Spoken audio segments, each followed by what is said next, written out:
तो पॉलीकैब इंडिया ने अपने Q2 के नंबर्स रिलीज कर दिए हैं और ये कोई आम नंबर्स नहीं है, ये कंपनी की हिस्ट्री के सबसे मजबूत आंकड़े हैं। तो चलिए आज इसी रिकॉर्ड तोड़ परफॉर्मेंस को डिकोड करते हैं और समझते हैं कि इसके पीछे की वजह क्या है। शुरुआत करते हैं टॉप लाइन से। कंपनी का रेवेन्यू साल दर साल 18% बढ़कर करीब 6.5 बिलियन रुपए पर पहुंच गया है। और ये सिर्फ कोई अच्छी खासी ग्रोथ नहीं है, बल्कि ये पॉलीकैब के लिए अब तक की सबसे मजबूत दूसरी तिमाही रही है। लेकिन असली कहानी तो रेवेन्यू में नहीं, असली कहानी तो मुनाफे में है। कंपनी का ऑपरेटिंग प्रॉफिट मतलब ईबीटीए 62% बढ़ा है। सोचिए जरा, इसका सीधा सा मतलब यह है कि पॉलीकैब सिर्फ ज्यादा सामान नहीं बेच रही, बल्कि हर एक बिक्री पर पहले से कहीं ज्यादा कमा भी रही है।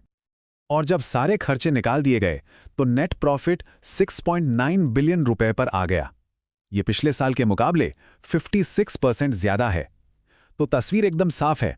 सेल्स, ऑपरेटिंग प्रॉफिट और नेट प्रॉफिट तीनों ही मामलों में कंपनी ने रिकॉर्ड बना दिया है। तो सवाल ये उठता है कि ये जबरदस्त परफॉर्मेंस आ कहां से रही है। इसका जवाब छिपा है पॉलीकैब के कोर बिजनेस में, यानी वायर्स एंड केबल्स। चलिए जरा गहराई से देखते हैं कि इस सेगमेंट में आखिर इतनी आग है क्यों। वायर्स एंड केबल सेगमेंट, जो कंपनी के रेवेन्यू का सबसे बड़ा हिस्सा है, उसमें 21% की ग्रोथ हुई है। सवाल है कैसे? आइए इसके पीछे के ड्राइवर्स को समझते हैं। देखिए, ये ग्रोथ किसी एक वजह से नहीं है, बल्कि कई चीजें एक साथ काम कर रही हैं।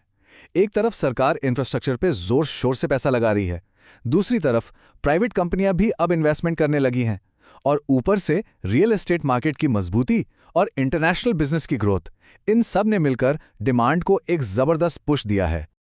और ये नंबर्स इस बात को और भी साफ कर देते हैं कि wires and cable segment Polycab के लिए कितना ज्यादा जरूरी है।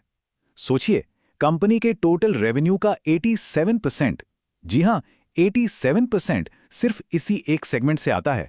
तो जाहिर है, जब ये सेगमेंट रॉकेट बनता है तो पूरी कंपनी आसमान छूती है। और ये सिर्फ हमारा एनालिसिस नहीं है, ये बात तो खुद कंपनी का मैनेजमेंट कह रहा है। उनका मानना है कि मार्केट में फंडामेंटल डिमांड बहुत स्ट्रांग है और इसमें सरकारी खर्च का बड़ा हाथ है। ये एक बड़ा संकेत है कि ये ग्रोथ सिर्फ एक क्वार्टर की बात नहीं, बल्कि एक मजबूत ट्रेंड का हिस्सा हो सकती है। अच्छा, अब रेवेन्यू से हटकर सिर्फ प्रॉफिटेबिलिटी पर फोकस करते हैं।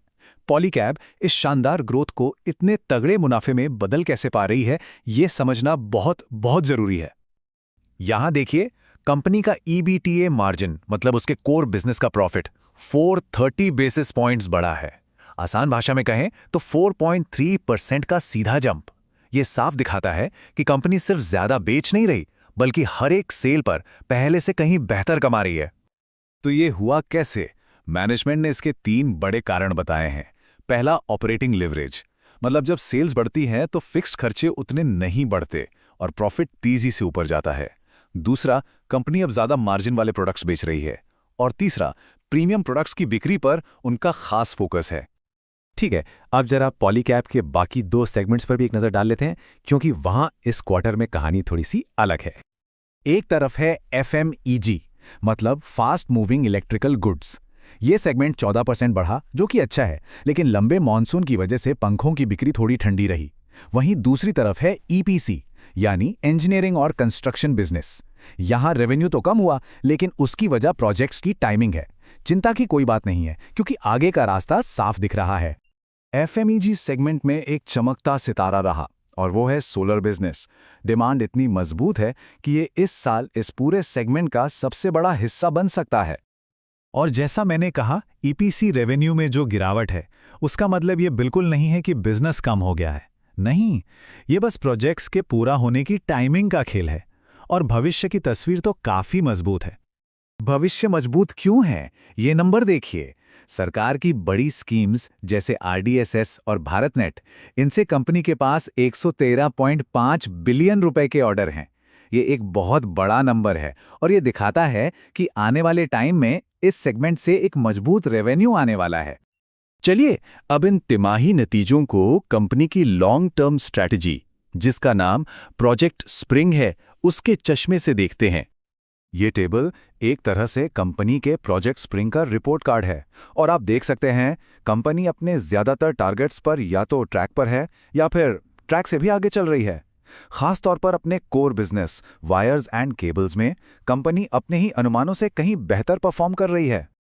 तो कुल मिला के कहानी क्या है? कहानी यह है कि पॉलीकैब का कोर बिजनेस पूरी रफ्तार से दौड़ रहा है। वो मजबूत डिमांड को रिकॉर्ड प्रॉफिट में बदल रहा है और साथ ही अपनी लॉन्ग टर्म स्ट्रैटेजी को भी समय से पहले ही पूरा करने के राह पर है। अगर आप इस तरह के और भी डेटा पर आधारित एनालिसिस देखना चाहते हैं तो इस चैनल को सब्सक्राइब करना ना भूलें। और जाते जाते एक बड़ा सवाल, ये सेक्टर इतना आकर्षक हो गया है कि अब अदानी और बिरला जैसे बड़े नाम भी इसमें एंट्री ले रहे हैं। तो सवाल ये है कि क्या पॉलीकैब इस बढ़ते हुए कंपटीशन के बीच अपनी ये शानदार रफ्तार कायम रख पाएगा? इसका जवाब तो खैर आने वाला वक्त ही देगा। देखने के लिए शुक्रिया।